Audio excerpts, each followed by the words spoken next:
What type of engineer are you? I'm an aircraft engineer. What do you do in your field of engineering? Well, I'm a lecturer now, but when I was there, I was an aircraft maintenance engineer working in the avionics sector of it. So yeah, fixing the electrical parts of the aircraft. What industries do you work closely with? The aircraft industry is quite insular. We don't tend to work very closely with others. But obviously we're talking about aircraft operations, and we took, obviously as part of an airline, there's lots of other industries that interact with it. So yeah, this is quite big, but it's all contained within aviation then. How did you get into engineering and why? I left school at 18 and I was going to do medical engineering in Cardiff University. The course got squashed and I didn't really know what I wanted to do, and the apprenticeship came up, so I went and did an apprenticeship with British Airways in the 747 base in Cardiff. Yeah, and that was that. And what subjects did you take for GCSE and A-levels? GCSE, I went to a Welsh school, so that was quite difficult. I found that quite difficult going into the STEM subjects from that, because everything changes when you come out of school.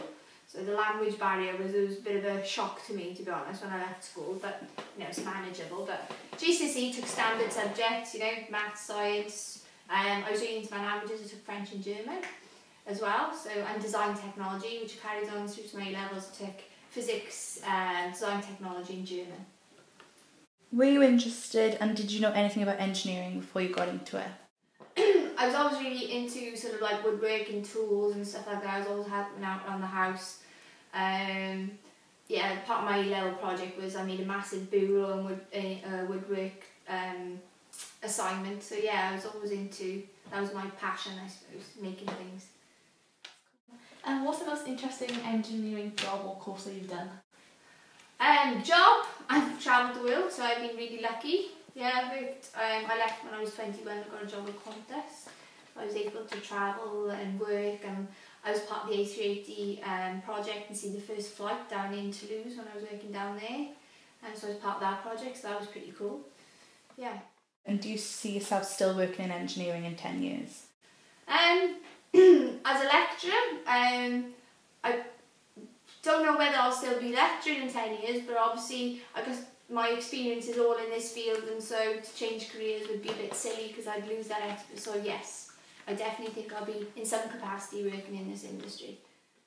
Where would you suggest for young people to find out more information about engineering? It's a difficult one. I suppose it's looking towards companies for inspiration, looking at what projects are in the news and investigating further that way. Like today with the space launch, they're starting to look into, they got a space mission Wales and all those kinds of things. So, whatever takes your fancy in the news, kind of follow it up, because there's always like links and things like that, and they might give you a little bit of inspiration. Why do you think there are more male engineers than female? Funny question. I think there's two reasons. A, I think obviously the perception of the industry being dirty and greasy, but which is obviously not true, because engineering comes in all different shapes and forms. Yeah, you don't have to do the dirty bits. It is a lot about being innovative and finding a design that solves a problem. But the other thing, I think sometimes genetically that's the way we're made. Most women are more nurturing, I suppose, and go down that kind of route, whereas men generally fix things, do you know what I mean, or design things, or find. And I think perhaps that has something to do with it, that we're genetically made that way. Like that's why women have babies, and I don't know. There's a school of thought around that kind of theory as well, that that's what we were meant to do, is more sort of like life sciences and that kind of thing, like softer subjects then. What would you say is the female to male ratio in your branch of engineering? Oh, very, very, very, very different in different aspects. I mean, in the design sector, there's a lot more women, but actually on the job, very few females, I've got to be honest. I mean, I was an apprentice, I was one girl and 15 boys. I've got a first year females here, first year cohort here now of, I don't know, was it 70 to 80 students, and I've got 3 girls. Right? So, yeah, it's not very much at all. How would you suggest we could get more females into engineering? I think people need to understand that it isn't the dirty job that they think it is, and I think inspiring people to go and look for solutions, and especially with girls, I think perhaps tapping into the way they think and thinking, how can you make your life easier, those kinds of things, rather than just thinking of cars and aircraft that are traditionally associated with boys.